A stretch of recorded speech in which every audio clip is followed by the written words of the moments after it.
all TV wants is you to have a story that reaches somebody other than yourself. So pitching yourself and your product doesn't provide value to their audience. Welcome to this episode of The Unnoticed Show. I'm delighted to have with me Eric Mitchell, who is joining us from LifeFlip Media. Eric, hi, welcome to the show. Hey, thanks. It's great to be here. Now, Eric lives in the town Beaverton, which is obviously the home of Nike, and is a beautiful place. And he's kind of come on the show because he has on his website a great statement that says, "Don't watch TV, be on it." Now, Eric, how can you help the unnoticed get on TV, and why is it important? Well, first of all, I love helping people get on TV because you watch a lot of your competition, especially if you're a small business owner, and you're like, how do I do that? And you get this wonderful bad habit of FOMO, right? Fear of missing out. Everybody wants to be everywhere. And there's so many easy ways to learn how to do it. Just the basics, like a good subject line or a good pitch and who to do it. There's a lot of bad information out there. And that's why we built our system. Number one, we're traditional, like any other media firm. We put people on TV, but then we also have consulting where we coach people on how to do it. Because let's face it, 2020 brought us a new thing, but working from home, but it also opened remote studios where we've watched the great Trevor Noah do all of his shows and his hair grow from his studio at his house, right? He's stuck in the corner in his home in beautiful New York, and he's doing his show. So same concept, you could go on TV now too. So teaching people how to do it and the power of social media to help you achieve it without having to spend thousands and thousands of dollars. Like traditionally, it was like, oh, I got to go hire a publicist, but I don't have that kind of publicist money. How do I do it? So that's what we do. We help people get through those excuses and teach them the most powerful tool you have, again, is your wonderful phone that you probably can't stop touching. So that's what we teach people. Eric, there's a couple of elements in there, aren't there? One is the idea of setting up the studio, and the other is about getting on the TV itself. Which one do you want to deal with first? Do you want to deal with how to get on the TV first? Not everyone can do that, right? You don't just ring up the studio and say, "Hi, I've got an idea. Can I be on?" Right? You've got to pitch. I wish it was that easy, and then I wouldn't have a job if it was that easy. But getting on TV, I always tell people it's a lot like having, you talk about successful sports teams. The successful sports teams, or even a military, will have a successful game plan. And a lot of people don't know how to start with that. So starting that, it comes like a plan. And I preach this everywhere you'll ever hear me. I always tell people start local. It's amazing how across the globe, we all have local television stations that cover news in our own backyard. Yet everybody wants to swing for the fences and go on the biggest shows they could possibly go on across the globe. And you're like, so you want to get, I'll use an example here in the States. You want to go on Good Morning America, the probably most trademark show in our country. Oh yeah, you should try that. If you've never been on TV before, go ahead. Most likely you're going to be told no. So I teach people, put up a game plan and learn how to get on TV by themselves. And it's simple. You want to know how do I connect with a journalist? Use Twitter. It's not just something that former presidents here in America used and got kicked off of. It actually is a great media platform that I'll say about 99% of journalists across the planet use. And most of them have how to contact me right there in their profile. And you actually get unique things off of that. So I'll preach just for a second, but you learn a few things. One, you see what they report about. So you kind of get to know that. And some of them share their personal life. I have a good friend of mine. He's a national anchor on a big national show here. I happen to know he's a diehard Arkansas Razorback sports fan. So I make sure if March Madness to start, I just send him a package so he could have like a cool little gift box because I know he's a fan of that. And you learn about him. So when you're talking to them and you're giving it, you lead in with something that they've talked about. So you're paying attention to them. And then you start this open dialogue. And most of them have their DMs or direct messages open on these different platforms. To me, my favorite two are Instagram and Twitter.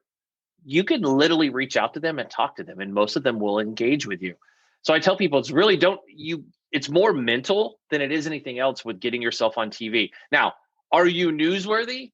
That's a whole different topic altogether. How to connect, I could point you on that. Making you newsworthy, that's storytelling and separating yourself from the bunch. Everybody's a digital marketer nowadays. The word entrepreneur is a beautiful word. I think a lot of more people are entrepreneurs now globally, thanks to 2020. But, Jim, you and I both know There's wannapreneurs, and then there's entrepreneurs. And I think there's a fine line there as to making people newsworthy. And so how do you do that? You say telling a story. Are there certain kind of stories that lend themselves really well to TV, some to radio, some to print, for example, Eric? Because not all stories are easy to tell. I mean, if you do about cookery shows, for example, visually very appealing, kind of hard for radio, right? So, it's true. And I'll say this, and radio and podcasters will love me for this. I tell people radio and podcasting is the best place to ever pitch media and get it. Never turn down podcasts. You literally say yes to every podcast if it's talking about a topic I know a lot about and can provide value for. But that's the same thing with TV and radio. And I think people forget that. All TV wants is you to have a story that reaches somebody other than yourself. So pitching yourself and your product doesn't provide value to their audience. They want to know, if Eric Mitchell comes on TV, what is he going to talk about that's going to provide value to their millions, or if it's local, maybe hundreds of thousands of people. But lots of states now, their biggest carriers, most national affiliates, and I know this isn't a case in the UK, I know it's the case here in America, I know it's the case in Australia, you're reaching a couple million people when you're talking. That's an amazing audience. So you're literally need to give something that a lot of people get biteable chunks of information and go, Eric really provided some amazing insight. I never thought of it that way. That's great. And it drives that engagement that the networks want. Same thing with radio. If you're going on radio, advantage to radio and podcast, longer time, longer talk time. TV, 5-7 minutes, some shorter, some longer. But podcasting and radio, it's a sweet spot, 15, 20, 30. Or if you go on Joe Rogan's show, you get 3 hours. It's those kind of back and forth. If you can get on Joe Rogan. There. That's everybody wants Joe Rogan. But I think, again, going back, if you look at it, people are consuming digital data, digital audio now more than ever. You see podcasts are huge. You see the money Spotify spent in 2020 on the very guy we're talking about, Joe Rogan, right? $286 million or some ridiculous number like that, and growing. You see all these platforms that have podcasts on, just like yours, your amazing audience reach.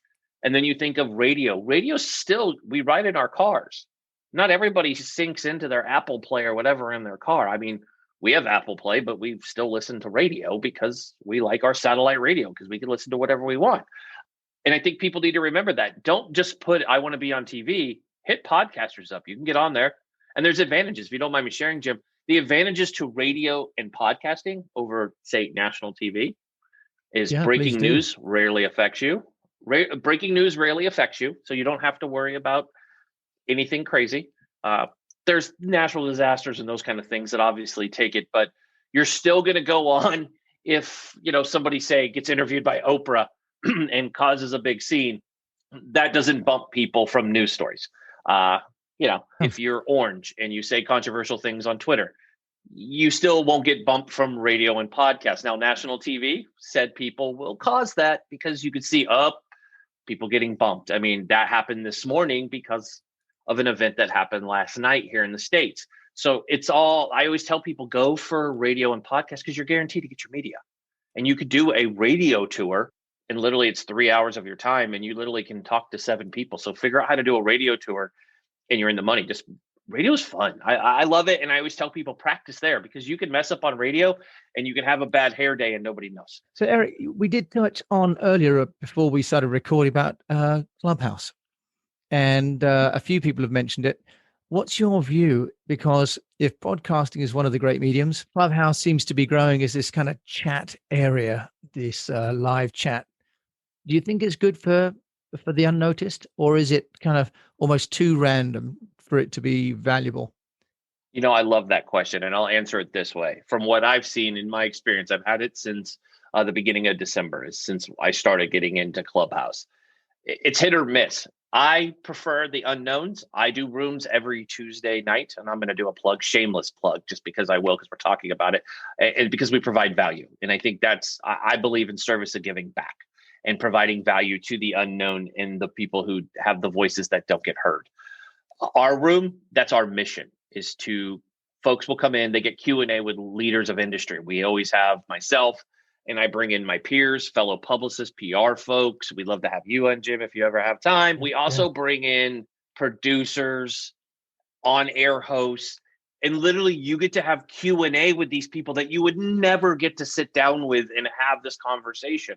So answer your question, yes, in our rooms that we go to that are very media related, yes, they're so helpful because people who are learning, like last night, I'll give a for instance, we had a 4-hour room. I mean, how many conferences do you go to? It's 4 hours of people willingly, 1,100 people willingly sat through that with us. Wow. I don't know. Apparently they really liked my voice, but they sat through and we helped people answer questions. How do I pitch? Where do I start?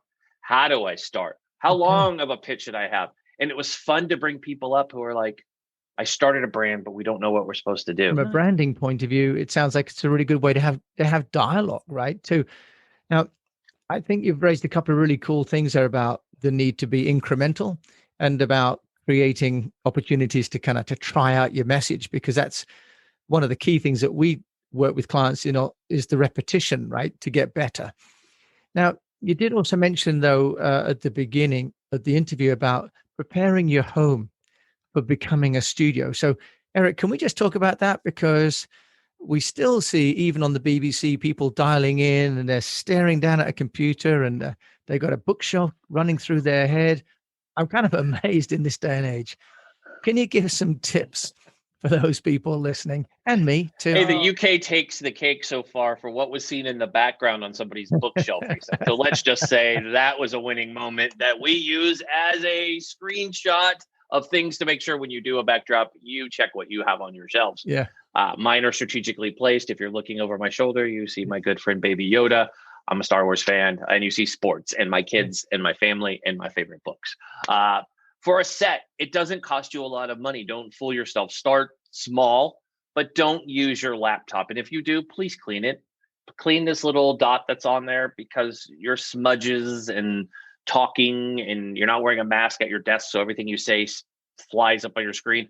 Clean it off. Make it level. So even where we're at now, you see I'm still perfect. We're not doing what you're talking about. Put things behind you. I have fancy lights, but literally, and I say this to anybody, and I generally mean this, DM me. I'll send you my simple gear list, or I'll hand it to Jim and he can share it with the notes for this show. Because for $50, you literally can light things up. For $100, you can have what I have right now. This is $100 kit that I'm using. You can go more expensive or less, but it's simple. Don't oversimplify what you're doing. Just please put stuff behind you. I ask because you don't want to look like you're starring in an ISIS video. And I say that with a little snark. But the people I'm talking about, they got the white wall behind them and they look like they're being held hostage. You don't want to look that way. And just, you want to just don't overthink it. And go on YouTube. I preach this. YouTube. You can learn how to light YouTubers. They may not go on TV, but those folks are experts and they love talking. So find a YouTuber and they literally have how to light your everything properly. And then you ask them and they'll communicate with you because they love engagement. And they'll just be like, sure. And they'll help you. YouTubers are how I have all of this. My friends are YouTubers. I'm like, how do you do it? That's why I got the fancy colored lights and stuff. Because if not, I'd probably look like I was starring in a prison video. So no, I was going to say, because with the red hat and the lights, it looks like you're in some kind of Santa's grotto over there. It's looking very nice in Beaverton compared to my slightly more, I love it, sort of Scandinavian look with my Beijing poster. Now, here's a question, then, Eric, for you. Should you use a virtual background, a green screen, or should you just go authentic? Oh, that question that has some caveats there. If you're going to do a green screen, do it right. Sink it in so you don't have the motion glare when you move. Your hands look like they're cut out. And there are ways. There's amazing things you can even strap over the back of your chair where it's nice, snug, and tight, that you have a beautiful backdrop. Don't hang a sheet and don't use Zoom, but your backdrop, just zooming it without the green sheet, that doesn't look good. Do not do that on TV. You just look ridiculous because you move and everything goes with you and it becomes a visual distraction. Use a backdrop. People ask me about my backdrop. So if you're watching this interview and then you go look me up, my backdrop on anything that I've done on national TV is a 75-inch TV that sits behind me, and I framed it just right. That is not a green screen. We've thought about green screens, but I have this beautiful TV. I love it. It sits in my office and it's perfect for the studio. And honestly, it's what you use when you go remote. That's what's behind folks, is not a green screen. You're not a weather forecaster. You don't need a green screen. But if you're going to do green screen for Zoom calls or anything, literally, I've seen it on everywhere. It secures to your seat and it's perfect. I bought one of those web arounds. The only problem is that you have to get one that's such a large diameter that it's like something out of Star Wars. Every time you move, right? It kind of knocked on my walls. So I decided in the end to go for just the natural. So that's great, Eric. So in terms of people sort of managing their own content, Eric, how can you help people to take what is their authentic message then and keep it going over time? Because one of the challenges for people is the consistency, isn't it, of PR? I work with many clients who say, I've said this once, I want to move on to my next message. And often the audience is not yet caught up. How do you help your clients to kind of remain focused on the central message and not get distracted? I think one of the main things that folks need to do is freshen up their talking points. We require it weekly because you're talking about news that's different. And you have to literally, the first step process is paying attention wherever you're pitching, know what they're talking about and keep your pitch relevant. So go to the Associated Press is a great one. I'm going to give them a mad shout out just because I love them. It's something I encourage everybody I work with, if it was a client or not, and a friend. It's called Morning Brew. It's an amazing newsletter that comes out. It's got the news of the day in it. It goes out, I believe, 5 days a week, 6 days a week. It goes out. I read it every morning. It's where you get it. And you literally can see what fits you. So maybe on Monday, a story doesn't fit what I need, but maybe Tuesday does. And then I can grab that story. It's got the article with the link. You grab it, and you send it out to a producer who you know is looking for that story. And you're like, here you go. This is how my story fits with something that's national. Again, affecting more, even in your own hometown. It's how does this story compel me here in Portland, Oregon, compared to somewhere else? I can do that and I can make a name for myself here. And then national's like, hey, we really want Eric on national to talk about it. So if you go do that, go find news that's breaking and somehow learn how to tie what you do into it, and you'll have great success because that's what they want to see. They want to be like, oh, recent article in the Wall Street Journal or on the BBC or wherever you get your, there's so many different places, the Daily Mail. There's just amazing places you could go tie in your news and people will be like, it's awesome. And then it becomes relevant because, if it's a story and it's on a big outlet, that means people are paying attention to it compared to like, I wrote a blog on Medium. Love Medium, no knock, but you want to affect the masses. Again, we're talking about a catchy story. And I think that's a great point, really, that rather than trying to sort of create momentum on your own and sort of move the water, you kind of dive into the running stream, right?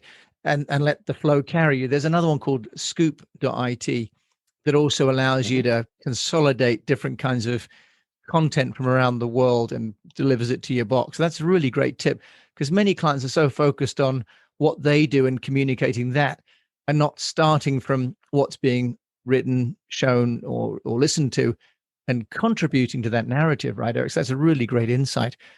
Eric, so if people want to find out more about Eric Mitchell and the LifeFlip Media all the way in Beaverton, Oregon, with your fantastic glowing background there, how can they do that?